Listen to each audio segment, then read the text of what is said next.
What is up, Cowboy Nation? Dallas Fan 1997 here, guys, and I just wanted to talk a little bit about the game yesterday.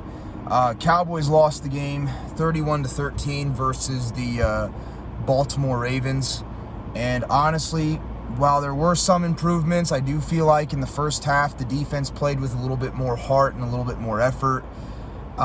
Still a lot of bad.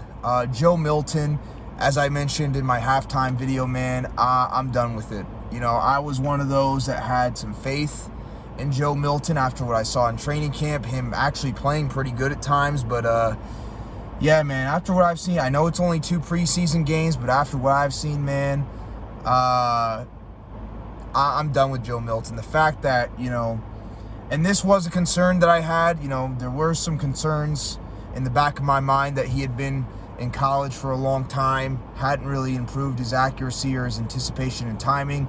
I thought that in training camp, after seeing some of his practices, that he had improved some of his anticipation and timing, but that has not been the case in the real game. So, been very disappointing. I was hoping Joe could turn into a solid player, but I don't think it's going to happen. And at this point, I am on the Cowboys need to get a real backup bandwagon. Now, I will say this, though. I said it yesterday.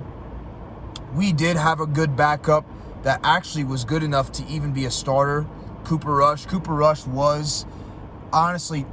did outplay Dak Prescott in 2024. I know a lot of the Dak Prescott fan base doesn't. I know a lot of them don't want to admit that, but the truth of the matter is that Cooper Rush absolutely outplayed Dak Prescott in 2024. Not only did the Cowboys win more games with him, they did better against better competition. He threw for more touchdowns and less picks. Overall, Cooper Rush just played better, and he did it with less help. Now, I'm not saying that Cooper Rush is a better quarterback than Dak Prescott, but I will say this. He did outplay Dak Prescott in 2024, so we did have a legitimate backup in Cooper Rush. I always said that. I always said he could even be good enough to be a starter in the league, but, you know, Cooper Rush was creating too. In my opinion, I feel like Cooper Rush was putting a little bit too much pressure on Dak. He was creating a little bit too much of competition, which is pretty much what every competent backup that we've had for Dak has done. Because even Andy Dalton back in 2020 had put a little bit of competition with Dak. Now, obviously, I don't think anybody believed at the time that he was going to beat out Dak for the starter, but he did show that he was a competent starter when he went out there and played. And so I feel like Jerry Jones and the Jones family, they understood that a guy like Cooper Rush, even though he's not like better than Dak, he creates enough competition to where there's a I stuttered my words, I'm sorry about that, where there's a quarterback controversy.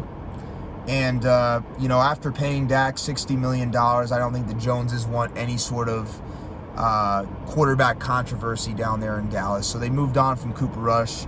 They brought in Joe Milton, hoping that he could turn into a reliable backup because he had all the traits you want. He has good mobility. He's got a strong arm, but that's about all he's got.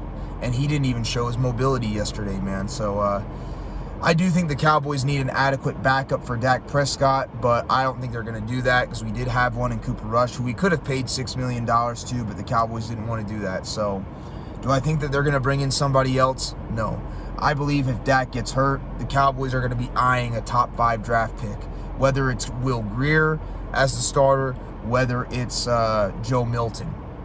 If they don't get an adequate backup and Dak gets hurt, which he's missed 26 games in the last 5 years, which means he misses about 4 to 5 games a year, Cowboys are going to be eyeing a top 5 pick. But I do feel like they brought this in a lot of ways because to make Dak not look as bad, to not have as much controversy, I guess. Again, I don't think Cooper Rush is a better quarterback than Dak, but he did outplay Dak Prescott in 2024, and he honestly outplayed Dak Prescott in 2022 in the games that he played in, if I'm being completely honest. So, yeah, man, there's just that there. I'm just going to leave that as it be. I know a lot of people will, you know, be biased and disagree, but if you look at it from a real perspective, he, in a lot of ways, did outplay Dak last year. There's not even a debate about that. So, as for the defense, the run defense still looks bad. Mozzie Smith has got to go. Mozzie Smith, I was a fan of when we drafted him back in 2023. I thought he was going to help us in run defense, but he has been nothing more than a disappointment. He's been basically a no factor. A guy like Perion Winfrey, who is a UFL player from the Birmingham Stallions, that honestly is a borderline practice squad player, bottom of the roster type of candidate, he looked better than Mozzie Smith did yesterday. And at this point, Jay Toya, who was a 7th round pick, who's not even a true starter, he outplayed Mozzie Smith. He looked way better in terms of what he needs to do at defensive tackle than what Mozzie Smith does. The thing I like about Jay Toya, he's not doing anything amazing. He does still struggle to get off blocks at times from what I've seen, but he doesn't get moved around a lot, and he doesn't get pushed back 5 yards or pancaked down the field like Mozzie Smith does. Mozzie Smith, I'm seeing him get washed out of plays. I'm seeing him get pushed back 5 yards and pancaked on a consistent basis, man. And it's a real disappointment because I really wanted Mozzie to succeed, but he's a bust. The Cowboys really need to move on from him. They need to consider trading for a true one-tech defensive tackle like we did back in 2022 when we got Jonathan Hankins, because what we got right now is not it. Now, I do think that Jack Sanborn played pretty well yesterday. He made a couple nice plays. Forgot to mention him. Maris Leofau made a couple nice plays. Sam Williams made a couple nice plays at times.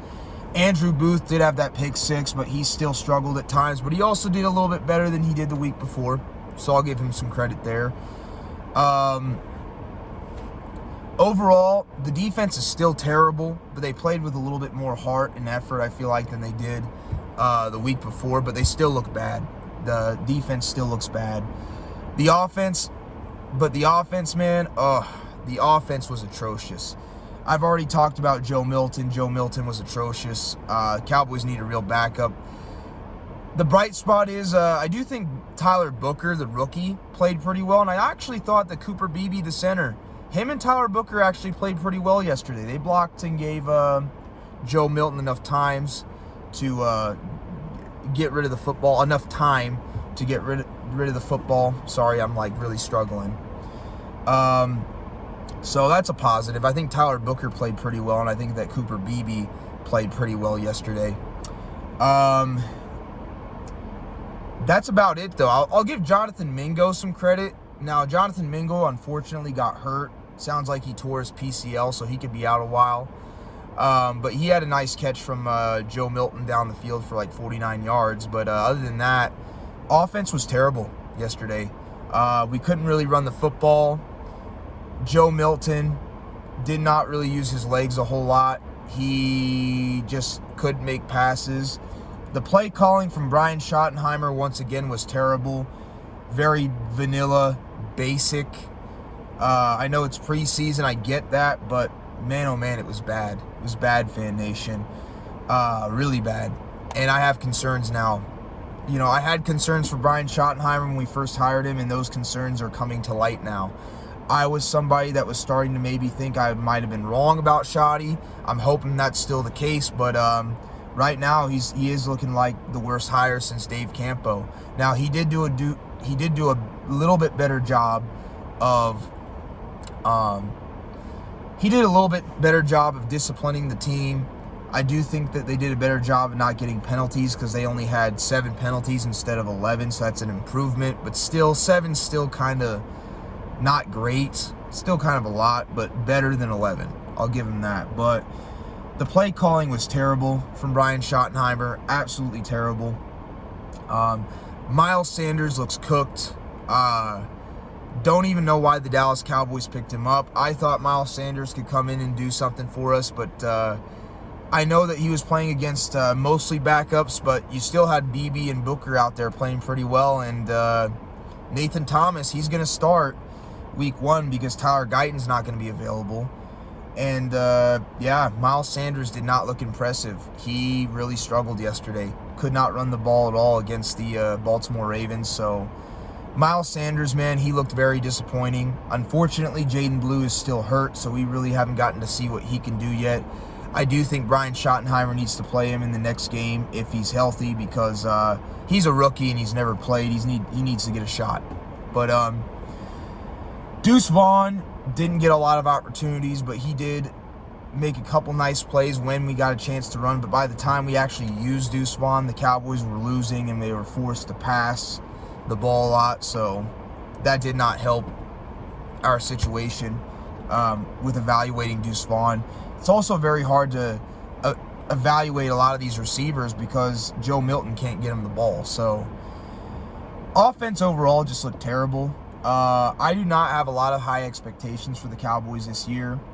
I was a little bit more hopeful after some of the free agent signings we got, but we really didn't do much to address the defensive tackle position.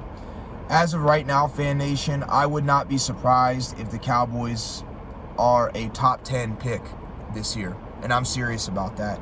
The way that we're playing, I know it's preseason, I know a lot of these guys are backups, but a lot of the guys that we had out there are going to be playing. I mean, Sam Williams, he's going to be playing a lot. Marquise Bell, Maris Leofau, Sanborn, even though those two guys played good, they're going to be out there. Perion Winfrey is more than likely going to make this team because our defensive tackle at 1 tech is so weak, even though Perion's more of a 3 tech size, but still. We're so weak at defensive tackle that Perion's probably going to make the team. So, yeah, man, it doesn't look good. Doesn't look good. Our secondary is still not great. Run defense is still not good.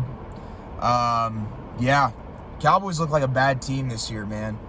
And with how well the Giants are playing, I've been hearing how well Russell Wilson, Jackson Dart, and even Jameis Winston have looked for the Giants, man. Giants look like they're going to be a legit team this year. They look like they're going to be a legit playoff contender. Now, Eagles still look like the Eagles. They still look like a good team. Now, their secondary doesn't look quite as good from what I've seen as it did last year. They did lose a couple pieces there, but they still got a very strong offensive line. They still got a good quarterback in Jalen Hurts. They got Saquon, and they got 2 number 1 receivers. And Washington, they got a strong team too. So I would not be surprised if the Cowboys finish in dead last this year because the NFC East is a very strong division this year. And right now we look like the worst coached team. We look like, on the defensive side of the ball, at least, like the least talented team, especially at defensive tackle. And yeah, man, we just don't look good. I know the Eagles did lose yesterday, and they didn't look great either, but, I'll be honest with you, Fan Nation, the way that things are looking right now, and then judging based on how Dak has played in training camp against our beat-up, hurt defense, throwing multiple interceptions to defensive linemen, because he's done it at least like 2 or 3 times already that I've seen in training camp. It's not looking good week 1, man. I do have serious concerns, and I'll be honest with you. I'm hoping the Cowboys prove me wrong, but the way that we're playing right now, the way that Shoddy is coaching and calling plays, I know it's preseason, but the way it's going right now, especially with all the injuries we got in the secondary and just in general, I would not be surprised if the Dallas Cowboys lose Game 1 to the Eagles by 20-plus points. I wouldn't be surprised. I would not be surprised at the Eagles, especially with Saquon Barkley and how bad our run defense has looked, because our run defense has been struggling for a long time, but this is probably the worst I've ever seen it so far. But if they don't do something, I wouldn't be surprised if Saquon Barkley gets 150-plus yards on this defense. I would not be surprised if Jalen Hurts gets like 70-plus yards and a rushing touchdown or 2 on this defense, and 250-plus yards passing and a couple touchdowns with how beat up and hurt our secondary is. I would not be surprised if the Eagles put up 40-plus points on my Cowboys week 1. And I'm being serious about that. I don't want that to happen. I hope that we address some of the needs that we need to. But with how bad they've been playing and with all the injuries that we got, I would not be surprised if the Eagles put up, honestly, 40-plus points.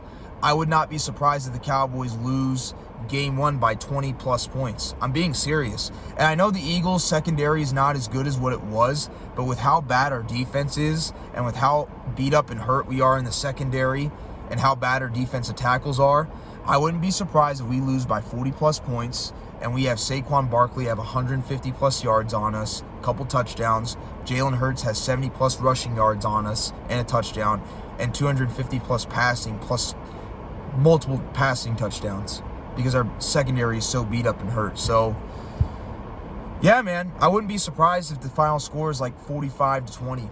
Because, I mean, I think we'll get a couple garbage time touchdowns because their secondary is not as good as it was last year, and Dak tends to feed on not so good secondaries, and he ends up doing well against prevent defense. But I wouldn't be surprised, man, if the Eagles, the way that we're playing right now and the way that we've looked, I would not be surprised if the Eagles beat us by 20-plus points, and I wouldn't be surprised if they have 40-plus points week 1, September 4th. I wouldn't at all.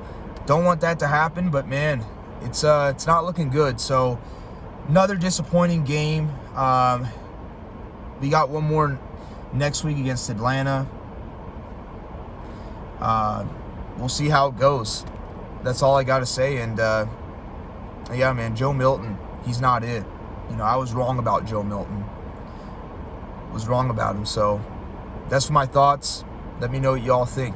Peace.